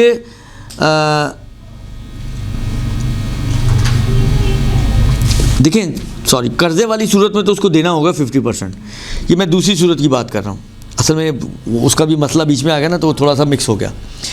देखें मैं इन दोनों को थोड़ा सा अलग कर रहा हूँ दोबारा से। कर्जे वाली सूरत में जो अमाउंट मरने वाले की जेब से गई थी वो है वरासत, आला खुम्स निकालने के बाद, और जो कंपनी दे रही है वो है क्योंकि सूद है वो, लिहाजा उसमें वो जो मसला बताया वो अपनी तरह वो सही मसला है और उसी तरह चलेगा कि प्राइवेट में पूरा रख सकते हैं, काफिर में पूरा रख सकते हैं, गवर्नमेंट में 50% सदका देना पड़ेगा। हिबा वाली सूरत में अब आ जाएं। जो हिबा वाली सूरत हमने बनाई है उसमें कुछ भी वरासत नहीं है, पूरे का पूरा माल जो है वो हिबा है, नॉमिनी के लिए है, और क्योंकि हिबा के उन्वान से मिला है ना कि सूद के उन्वान से, इसलिए यहाँ पे कोई सदका वदका भी नहीं है, हत्ता गवर्नमेंट में भी। तो पूरे का पूरा माल चाहे प्राइवेट मुस्लिम हो, चाहे काफिर हो, चाहे गवर्नमेंट हो, चाहे सेमी गवर्नमेंट हो, चारों सूरतों में पूरे का पूरा माल नॉमिनी का है और इसमें से नॉमिनी को किसी को कुछ देने की भी कोई ज़रूरत नहीं है। ये है तकरीबन मेरे ख्याल में जो मैंने आपके सामने सवालात पेश किए थे वो सारे के सारे जो है वो इसमें आ गए। अब एक इनका आखिरी सवाल ये है कि बीमा पॉलिसी लेते वक्त की एहतियात। मसला ये है कि ये एहतियात ऐसी एहतियात है कि जिसको आप ख़ुद, तो वही वाली बात है, मैं अगर नियत कर भी लूँ कि मैं हिबा बना रहा हूँ तो वो बनेगा नहीं हिबा। तो एहतियात अकेले बंदे के हाथ में तो है नहीं, और कंपनी आपके एक बंदे के लिए अपनी पॉलिसीज़ भी चेंज नहीं करेगी कि वो भी कहे कि जी चले हम हिबा ही बना देते हैं इसको आपके लिए। इल्ला इनके जो कंपनी का मालिक है, अगर प्राइवेट कंपनी है तो जो कंपनी का मालिक है उससे आप डील कर लें कि भाई मैं दूंगा जो हिबा होगा, आप भी जो देंगे वो आप हिबा होगा, इसको हम हिबा मशरूता बनाएंगे, और वो राज़ी हो जाता है तो भले हो सकता है, होने को हो सकता है। अगर ये कर सकें तो बहुत ही अच्छा है, और ना कर सकें तो फिर एहतियात, अगर मुझसे पूछें तो एहतियात यही है कि गवर्नमेंट इदारों की बजाय आप प्राइवेट इदारों में या काफिर इदारों में सबसे आसान साफ़ सुथरा काम काफिर है।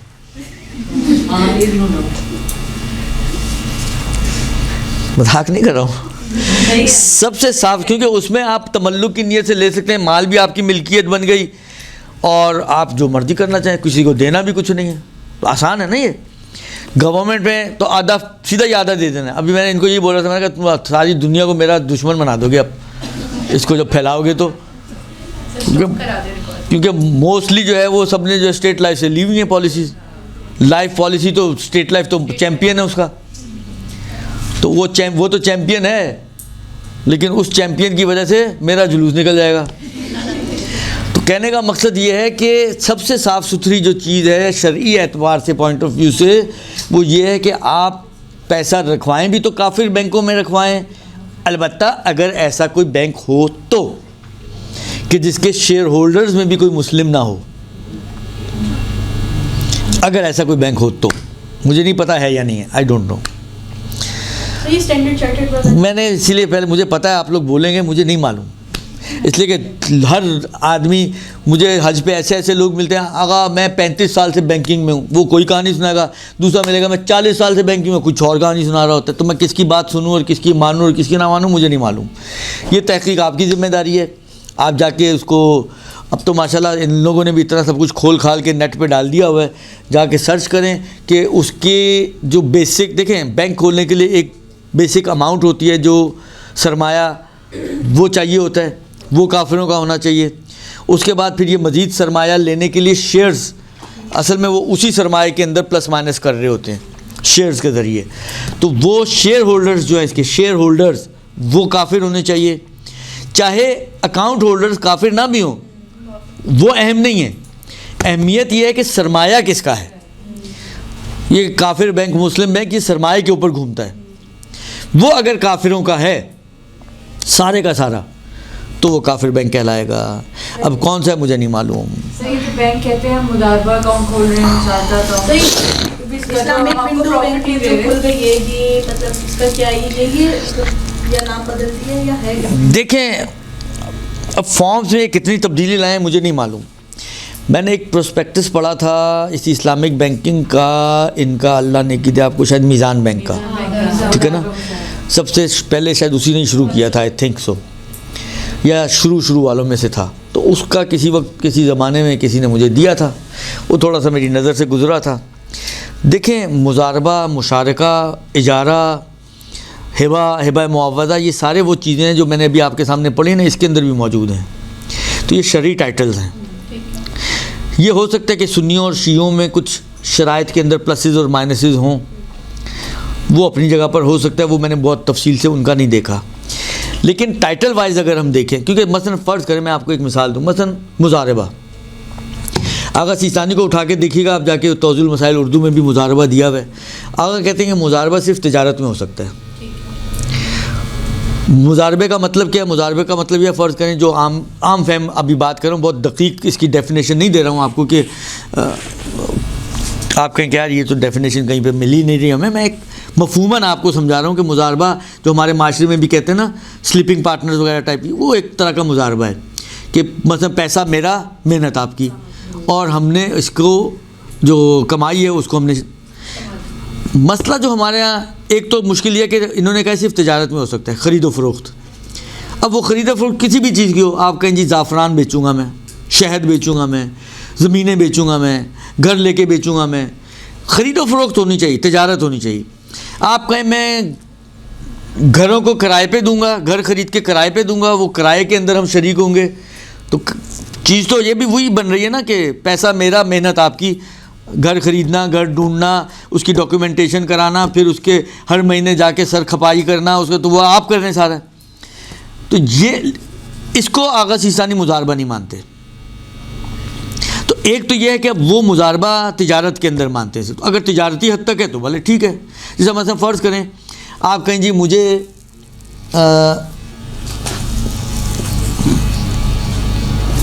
पैसा चाहिए, मुझे कारोबार करना है, ख़रीदो फ़रोख्त, ज़मीनें ख़रीदूँगा, ज़मीनें बेचूँगा, या मतलब आप कहें जी मैंने सोना ख़रीद के सोना बेचना है, या ज़ाफ़रान ख़रीदूँगा, ज़ाफ़रान बेचूँगा, कोई भी चीज़, और वो आपको पैसा देते हैं कि पैसा हमारा, मेहनत आपकी, और मतलब इस रेशो से हम शरीक होंगे, तो ये मुजारबा बन जाएगा। लेकिन आप कहें कि जी मुझे पैसा चाहिए ताकि मैं एक गाड़ी ख़रीदूँ और मैं जो हूँ उबर चलाना चाहता हूँ, तो ये ख़रीदो फ़रोख्त के लिए पैसा नहीं लगा रहे आप, ये आप समझें रेंट पर गाड़ी देने के लिए लगा रहे हैं ना, उजरत पे काम करने के लिए। तो आगा सीस्तानी के नज़र में ये मुजारबा नहीं बनेगा। अब इसको आप मुजारबे से ठीक करना चाहें तो नहीं होगा ठीक, आगा कहते हैं मामला ही बातिल है, ठीक है ना। तो डिपेंड करता है कि वो क्या कर रहे हैं। तो जहाँ तक अनावीन के हिसाब से देखें तो मुजारबा बिल्कुल शरई उन्वान है, मुशारका बिल्कुल नॉर्मली ये लोग मुशारका करते हैं। मतलब फ़र्ज़ करें ये लोन नहीं देंगे कभी भी आपको, इस्लामिक बैंकिंग में लोन नाम की चीज़ नहीं है, क्योंकि जहाँ लोन आया, अच्छा काम देखें, मैं पहले भी ये बातें अर्ज़ कर चुका हूँ कई दफ़ा कि देखें बाज़ औक़ात काम एक ही होता है, लेकिन आपका क़स्द, आपके इरादे, आपकी नीयत, आपके अल्फाज, ये सब चीज़ें बाज़ औक़ात दखालत देते हैं कि वो उसकी हैसियत तब्दील हो जाए, और हैसियत तब्दील होकर वो हराम काम हलाल हो जाए। अर्ज़ खिदमत ये है कि लोग कहते हैं यार ये तो बेवकूफ़ बना रहे हैं, तो आप चलें इतना बेवकूफ़ बन जाए, इस बेवकूफ़ बनने में कम से कम इम्कान तो है कि शायद आपकी गर्दन बच जाए और आप एक गलत काम से बच जाएं, तो बेवकूफ़ी लग रही है ना, कर लें यार। जहाँ इतनी बेवकूफ़ी हम लोग करते हैं ज़िंदगी भर में, हमाकतें, जब हम अपने, ये यकीन माने आप कभी बैठ के अपनी हमाकतों की लिस्ट बनाएं तो इतनी लंबी लिस्ट बनेगी कि जो आपने ज़िंदगी में अहमकाना हरकतें की हैं, फिर आप सोचें यार ये नहीं किया होता तो अच्छा था, होता या नहीं होता। तो जहाँ इतनी की हैं एक और सही। लेकिन ये हमाकत ऐसी है कि जिसमें इस बात का बहुत कवी इम्कान है कि आपकी आखिरत बच जाए और आप सूद में ना पड़ें। दुरुस्त अल्फाज से चीज़ें चेंज हो जाती हैं, माहियतें चेंज हो जाती हैं। आप जैसा अभी मैंने कहा कि अगर आपने इसको हिबा मुआवजा में ले गए तो वो चीज़ मामला सही भी है, उसके अपने असरात हैं, और अगर कर्ज़ वाली सूरत में हो तो मामला ही बातिल है। चीज़ तो दोनों में एक ही हो रही है ना भाई। उसमें भी आपने 5 लाख दे के 25 लाख लेने, हिबा मुआवजा में भी आपने 5 लाख दे के 25 लाख लेने, क्या फ़र्क हुआ दोनों में? काम तो एक ही है दोनों सूरतों में, लेकिन टाइटल आप चेंज कर रहे हैं। एक पे कर्ज़ का टाइटल आ रहा है, एक पर हिबा का टाइटल आ रहा है। कर्ज़ के अंदर एक्स्ट्रा लेना हराम है, हिबा में एक्स्ट्रा लेना कोई हराम नहीं है। तो टाइटल के चेंज होने से अहकाम चेंज होते हैं। ये समझ नहीं आती मुझे कि जो पढ़े लिखे इंटेलेक्चुअल अपने आप को समझते हैं, उनकी समझ में ये बात क्यों नहीं आती, जबकि इतनी रोशन और वाज़ेह सी चीज़ है कि टाइटल चेंज होने से अहकाम चेंज होते हैं या नहीं होते हैं। ज़िना के टाइटल में जाएगा तो हराम है, निकाह के टाइटल में जाएगा तो हलाल है। दोनों सूरतों में काम एक ही होना है। ऐसा नहीं कि निकाह करके कोई दूसरा काम होना है और ज़िना में कोई अलग काम होना है, एक ही काम करना है, मुंतहा एक सूरत में हराम, एक सूरत में हलाल। ये चीज़ जब हम दूसरी जगह लेकर आते हैं कि जी आप यूँ कर लें, हिबा मुआवजा बना लें तो हलाल हो जाएगा, ऐसे देंगे जो कन्वेंशनल बैंकिंग है, आप पैसे रखवाएंगे, सूद हो जाएगा, हराम हो जाएगा। समझ में नहीं आती लोगों की। तो नियत करनी है इसमें कंपनीज वाले क्यों नहीं, मतलब इस चीज़ को? अब ये आप कंपनीज वाले से पूछिएगा ना। आप कोई जिस तरह वो दवाइयाँ बेचने वाले नहीं अपने नुमाइंदे बेचते, अब आप जाइएगा शरई चूरन बेचने के लिए आप जाइएगा। तो ये जो है मुजारबा हो, मुशारका हो, ये सब सही फ़िक़ही अनावीन है और शरीयत ने इनको ओके किया है। अब अगर हम इसीलिए ये लोन नहीं देते हैं, लेकिन इन्हीं में से कोई टाइटल में लेकर आएंगे, काम वही होगा। आपने लोन लेके गाड़ी लेनी थी और आपने गाड़ी लेकर मसलन इनको 15 लाख के 18 लाख देने थे, होगा अभी भी यही सब कुछ, जिस तरह उस निकाह वाली मिसाल में होना अभी भी वही कुछ है। लेकिन जब आपने इसको मुशारके की शक्ल दे दी तो वो जो उस वक्त हराम हो रहा था, सूद बन रहा था, अब वो सूद नहीं बनेगा। मुशारका में क्या करते हैं लोग, ये करते ये हैं कि मतलब फ़र्ज़ करें आपसे पूछेंगे जी कितने पैसे हैं आपके पास, कितना आप इन्वेस्ट कर सकती हैं अपनी गाड़ी के लिए, घर के लिए, जो भी प्लॉट के लिए, जो भी आपको चाहिए, कारोबार करना है उसके लिए। आपने कहा जी मेरे पास तो 5 लाख हैं और गाड़ी है 15 लाख की। कहा चलो 10 लाख हम डालते हैं, लेकिन लोन नहीं देंगे हम आपको, हम उस गाड़ी को मिलकर पार्टनरशिप में ख़रीदेंगे। 5 लाख में आप, 5 लाख आपका शेयर, 10 लाख हमारा शेयर, 15 लाख की गाड़ी हमने ख़रीद ली। 1:3 का रेशो हो गया, 1:2 का रेशो हो गया, नहीं 1:3 का, ठीक है ना, कि एक हिस्सा इनका 2 हिस्से उनके। अब देखें उन्होंने कोई चैरिटी इदारा तो नहीं खोला हो ना कि खिदमत खल्क के लिए बैठे हुए थे, आपको परेशान हाल देखा, उन्होंने कहा हम दिल जला उनका, उन्होंने कहा हम आपकी खिदमत करते हैं। वो तो इतने आप देखें बिलाखिर इतना उनका, इतने बड़े इदारे होते हैं, ऑफिस होते हैं, इतने काम करने वाले होते हैं, इन सब का खर्चे निकालने उनको या नहीं निकालने। तो लेने तो हैं उन्होंने आपसे 15 के 10 के मतलब 15। अब वो करते क्या हैं, अब देखें 1/3 गाड़ी आपकी, गाड़ी हो, घर हो, बंगला हो, प्लॉट हो, जो भी हो, 1/3 आपका, 2/3 मीज़ान बैंक का। अब मीज़ान बैंक कहते हैं कि मैं अपना शेयर बेचना चाह रहा हूँ, तुम खरीदोगे? आपने कहा यार मेरे पास पैसे होते तो मैं पहले ही ना ले लेता। कहा किस्तों में दे दो पैसे मुझे। अब उसने क्या किया, जो भी उसको, भाई मेरी चीज़ है ना, ये मेरी किताब है, मैंने 100 रुपये की ख़रीदी, आपको अच्छी लगी, आपने कहा आगा ये बेच दे, मैं कहा 1000 रुपये की बेचूंगा, आपने कहा ठीक है दे दें। मैंने 1000 रुपये की इनको किताब बेची, 100 वाली किताब 1000 रुपये में बेच दी, कौन सा गुनाह किया मैंने? आपके जी 900 रुपये प्रॉफिट कमाया, मैं 9000 भी कमा सकता हूँ। प्रॉफिट के लिए कोई ख़ास शरह शरीयत ने नहीं बयान की। बात चीज़ें ऐसी होती हैं कि जब आप एक मार्केट में बैठे हुए होते हैं तो ऑटोमेटिकली बाउंड हो जाते हैं आप। मतलब ये किताब अगर फ़र्ज़ करें मैं मार्केट में बैठा बेच रहा हूँ और ये किताब मार्केट में 200 रुपये की बिक रही है, तो ये मुझसे 1000 रुपये की क्यों खरीदेंगी? ऑटोमेटिकली 200 बन जाएगी ना इसकी प्राइस। ये जो 200 बन रही है इसकी प्राइस, ये इसलिए नहीं कि शरीयत ने मुझे बाउंड किया हुआ है कि मैं 200 से ज़्यादा नहीं ले सकता। ये मैंने इसकी 200 रुपये प्राइस इसलिए इसकी टैग लगाया मैंने कि इस उर्फ ने मुझे परेशान किया हुआ है कि मैं 200 से ज़्यादा बेच नहीं सकता, इसलिए कि वो दूसरा तो 300 में 200 में बेचता है तो 300 में कोई मुझसे नहीं खरीदेगा, 250 में भी नहीं खरीदेगा। तो मैं ऑटोमेटिकली बाउंड हो जाता हूँ कि मैं इसकी 200 से ज़्यादा कीमत ना लूँ। वैला शरीयत में कोई ख़ास शरह नहीं दी गई कि आप 20% से ज़्यादा प्रॉफिट नहीं ले सकते, आप 100% भी प्रॉफिट ले सकते हैं। अगर कोई देने वाला बेवकूफ़ मिल जाए तो ले लें। मुद्दा फिर शरीयत उधर उस बेवकूफ़ को एक बेनिफिट भी देती है। शरीयत उस बंदे को जिसको आपने 100 की चीज़ जो मार्केट में 200 की बिक रही है, आपने फ़ायदा उठाते हुए 1000 की बेच दी, तो शरीयत उसको एक बेनिफिट देती है कि जैसे ही तुम्हें पता चले कि तुम्हें महंगी बेची है उसने, तुम्हारा हक है कि तुम मामले को फंस कर सकते हो। ले आए किताब, ले आए अपने 1000 रुपये आके कहें मुझे नहीं चाहिए आपकी किताब, ले 1000 रुपये दें मुझे, मैं मना नहीं कर सकता हूँ। हमारे यहाँ तो ये चीज़ें राइज ही नहीं है ना, इसलिए हम लोग तो ये काम करते ही नहीं है। हम कहते हैं बस गई तो गई, अब वापस नहीं होगी, पहले सोचना था, पहले देख लेना था, पहले मार्केट को चेक करना था। हम तो 10 चीज़ें लेकर आते हैं। शरीयत कहते हैं नहीं, आप पाबंद हैं कि अगर आपने सामने वाले को धोखा दिया है, इसको कहते हैं ख़यार तदलीस। तदलीस कहते हैं धोखा देने को। आपने सामने वाले को धोखा दिया, आपको ख़यार हासिल है, यानी इख्तियार है। आपको जैसे ही पता चले आप किताब लेकर आएँ, किताब दें और अपने 1000 रुपये वापस ले जाएं। तो अल्लाह ने उसको भी सिक्योर किया है, ऐसा नहीं कि उसको सिक्योर नहीं किया।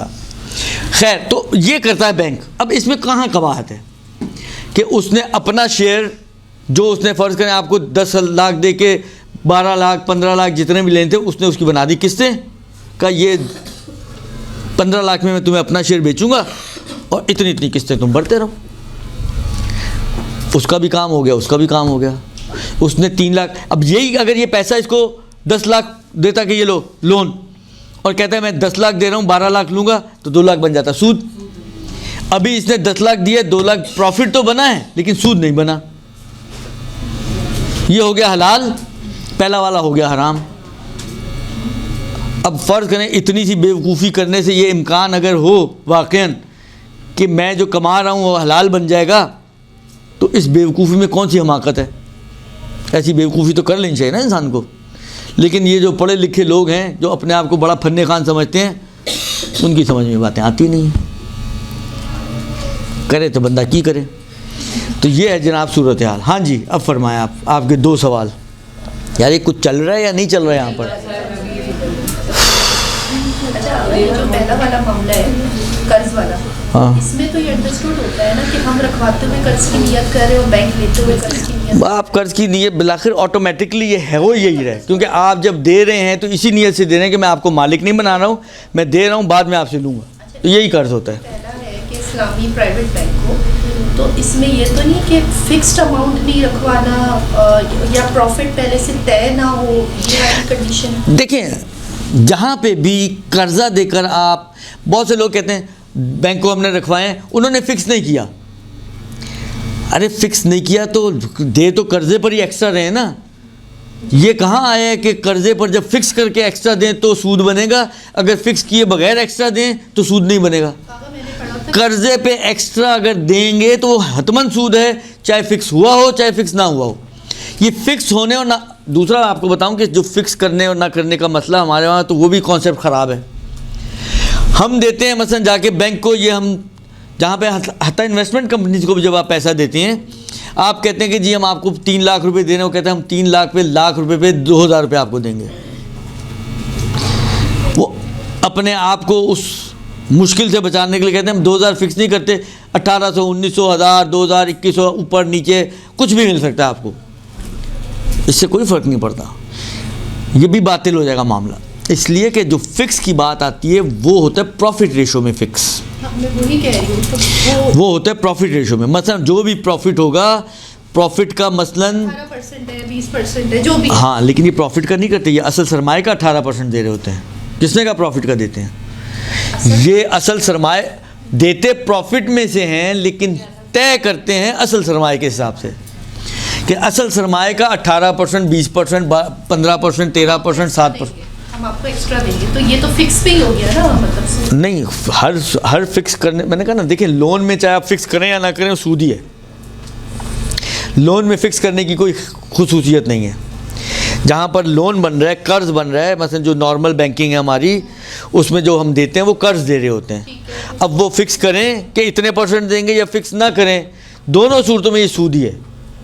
ठीक है, इसका प्रॉफिट जायज़ है। अभी तो सारी इतनी तो पौने घंटे से मैं कहानी सुना रहा हूँ फिक्स वाले में मुझे थोड़ी कंफ्यूजन है। दोनों फिक्स हो, नॉर्मल हो, रोज़मर्रा हो, सबका मसला एक ही है। मसला सबका एक ही है, ये बाद में सुन लीजिएगा, मैं दोबारा तकरार नहीं कर रहा। दुरुस्त? जो कहा जो दीनदार मोमिन को देना होता जी। है, ये पहले तो शिया होना ज़रूरी है। जी हाँ, जी हाँ, जी हाँ। नहीं, शिया होना ज़रूरी है।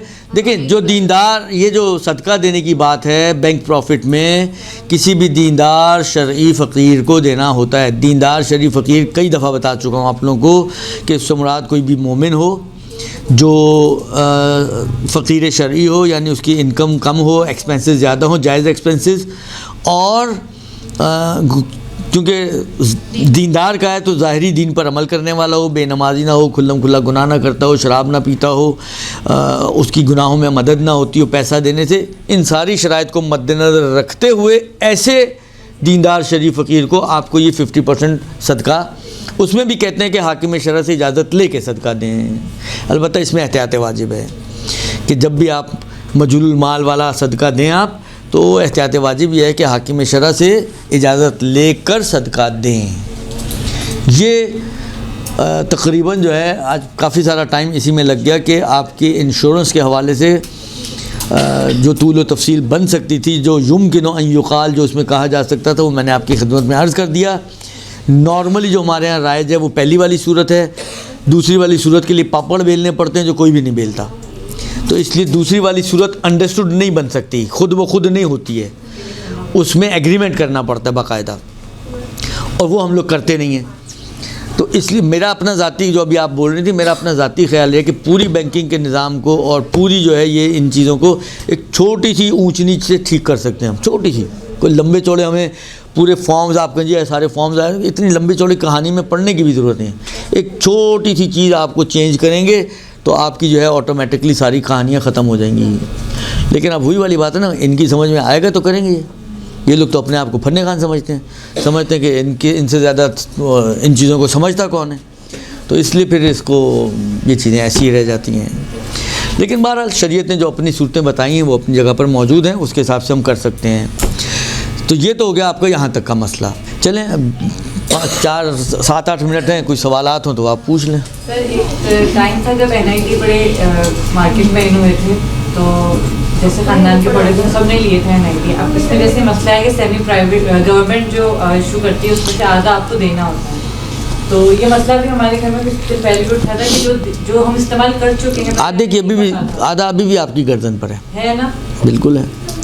यानी अगर किसी ने ये गवर्नमेंट प्रॉफिट का आधा नहीं दिया हुआ, या बहुत से लोगों ने डिफेंस सेविंग सर्टिफिकेट लिए हुए हैं, उसका उनको मंथली प्रॉफिट वगैरह मिलता है, सारे ही खा जाते हैं। तो अगर आधा नहीं दिया हुआ तो आधा आप जहाँ निकलाएं, स्टेटमेंट निकालें कितना आया, उसका आधा आपकी गर्दन पर अभी भी है। वो आप जब तक देंगे नहीं उस वक्त तक आपकी गर्दन आज़ाद नहीं होगी। अगर ये फिक्स वाला जो है ना, इससे कर्ज अब किसी को दे और फिर अब कहें तुमने हर हाल में इतना, भी तो वही बात होगी, सूदी हो गया ना ये कि भाई तुमने हर हाल में इतने देने हैं। फिक्स वाला क्या? कि अगर हम फिक्स हम प्रॉफिट तय कर लें। मेरी बहन, मैं अर्ज़ तो कर रहा हूँ, कर्जा देने में प्रॉफिट को फिक्स करने या न करने का कोई असर नहीं है। फ़र्ज़ करें मैं आपको 10 लाख रुपए कर्जा देता हूँ और शर्त करता हूँ कि भाई जब आप वापस करेंगे तो कुछ बढ़ा के दीजिएगा, इतने ना दीजिएगा, और मैंने कुछ नहीं फिक्स किया कि क्या है, तो ये भी सूद है, ये भी सूद है। और मैं ये कहूँ कि जी 10 लाख दे रहा हूँ, मुझे 11 लाख चाहिए, तो ये भी सूद है। जहाँ पे भी कर्ज़ में इजाफ़ी आए, चाहे फ़िक्स करके आए चाहे बग़ैर फ़िक्स किए आए, इजाफ़ी कर्ज़ में सूद है। बेटा बाहर जाके बातें कर लेना, इजाफ़ी कर्ज़ में सूद है, उसके अंदर फ़िक्स होने का कोई असर नहीं है। फ़िक्स होने का जो, देखें मैंने फिर अभी अर्ज़ किया आपकी खिदमत में, ये जो मुज़ारबा है ना, जो आप तिजारत में करते हैं, जो मैंने अर्ज़ किया अभी आपकी खिदमत में, उसमें ये कहते हैं फ़ुक़हा कि उसमें आप प्रॉफिट रेशो फिक्स करें। अच्छा, नहीं करेंगे तो गलत है, मामला बातिल है। मतलब प्रॉफिट रेशो, प्रॉफिट अमाउंट नहीं। आप कहें उसमें, देखें मुजारबे में जिस तरह आपकी शेयरिंग प्रॉफिट में होती है, उस तरह आपकी शेयरिंग लॉस में भी होती है। वो प्रॉफिट लॉस शेयरिंग होती है, ठीक है ना। मसलन मैंने 10 लाख किसी को दिए कि आप तिजारत करें, इससे ख़रीदो फरोख्त करें, आलू लेके बेचें मसलन, तो जो भी प्रॉफिट होगा, प्रॉफिट का मसलन 50% आपका, 50% मेरा, या प्रॉफिट का मसलन फ़र्ज़ करें 40% आपका, 60% मेरा, 30% आपका, 70% मेरा, 30% मेरा, 70%, जो भी रेशो तय हो, ये तय करना ज़रूरी है मुजारबे में। ये प्रॉफिट रेशो, प्रॉफिट रेशो, ना कि सरमाए के ऊपर रेशो। सही है, ये सही है। हमारे यहाँ जो मुजारबे के नाम पे भी जो तमाशे होते हैं, उसमें होता यही है कि आप देते हैं, कहता है मैं लाख पे 3,000 दूंगा आपको, लाख पे 3,000, प्रॉफिट पे 3,000 नहीं। प्रॉफिट पे 3,000 तो वैसे ही तय करना सही नहीं है, वैसे ही मामला बातिल हो जाएगा। प्रॉफिट में भी रेशो तय करना है आपको, ठीक है ना। और अगर आप प्रॉफिट रेशो की बजाय असले सरमाए पे रेशो या रेशो बनाएं, या जो भी बनाएं, आप वो रेशो ही होता है ना, 15%, 12%, 13%, 10%, 9%, 8%, वो जायज़ नहीं है, वो मामला ही बातिल है। असले सरमाए की तो बहस ही नहीं है कि उस पर कुछ तय होना चाहिए। बहस ये है कि जो आपको तय करना है वो प्रॉफिट के रेशो को तय करना है। कि आप ये कहें जी जो भी, हाँ अब आप कहें कि जी प्रॉफिट तो मतलब साल बाद पता चलेगा कि क्या हुआ, और हमें तो हर महीने देना है, तो आप ये कर सकते हैं। इसका एक जुगाड़ कि आपने सामने वाले से इन्वेस्टमेंट के लिए 10 लाख लिए, पैसा उसका, मेहनत आपकी, तय ये किया कि जी क्योंकि मेहनत भाग दौड़ सब मैंने करनी है, तो 70% मेरा, काम करने वाले का 30% आपका, ठीक है। अब एक अंदाज़ा लगाएं कि 10 लाख पर 30% प्रॉफिट कितना बनना चाहिए। जो बिलाखिर हर शख्स जब कारोबार करना चाहता है या कोई भी तिजारत करता है, एक उसकी फिजिबिलिटी तो बनाता है ना। उसने अंदाज़ा लगाया कि जी अंदाज़न मंथली 30% जो है वो 3,000 बनेगा। तो वो ये कह सकता है आपको कि मैं अभी आपको हर महीने 3,000 देता रहूँगा, at the end of the year profit को हम चेक करेंगे, जो प्लस माइनस हो गए वो हम कर लेंगे। ये हो सकता है, लेकिन तय करना है प्रॉफिट रेशो, अगर तो मुजारबा सही होगा। फिक्स होता है उस पे तो इन्वेस्टमेंट पे ही तो परसेंटेज तय होती है। अरे मेरी बहन, तो वही तो कह रहा हूँ, बातिल है मामला। बातिल है ना, हाँ हाँ यही बातिल है। मैं कहना चाह रही हूँ, तो आप भी यही कह रही हैं और मैं भी यही कह रहा हूँ, तो दोनों एक ही बात कह रहे हैं, तो फिर झगड़ा किस बात पर है। फिक्स वाला सही। हाय हाय, नहीं आना अच्छा टॉपिक। इन्वेस्टमेंट पे फिक्स नहीं कर सकते, फिक्स करना होता है। हमेशा फिक्स में ख़राबी नहीं है। आप जो कह रही हैं ना, आप घूम फिर के फिर एक जुमला कह के जो है सारे बिल्डिंग का जो है ना ठक करके बम मार के नीचे गिरा देती हैं। फिक्स करना मुश्किल नहीं है, मुश्किल फिक्स के अंदर नहीं है। मुश्किल ये है कि आप कहाँ पर फिक्स कर रही हैं। इन्वेस्टमेंट के ऊपर फिक्स ला रही हैं रेशो, या प्रॉफिट के ऊपर ला रही हैं। तो कह रही हूँ बैंक में हमने 1 साल को एक डिपॉजिट रखवाया, वो इन्वेस्टमेंट पे देते हाँ, तो हैं, वो गलत है, वो नाजायज़ है ना, वही मैं मामला बातिल है। बाकी नाजायज़ का तो मैंने बता दिया ना, 3 सूरतें बनेगी। शॉपिंग की गुंजाइश निकल सकती है, शॉपिंग की गुंजाइश निकल सकती है। और कुछ जी? सल्लल्लाहु अलैहि वसल्लम।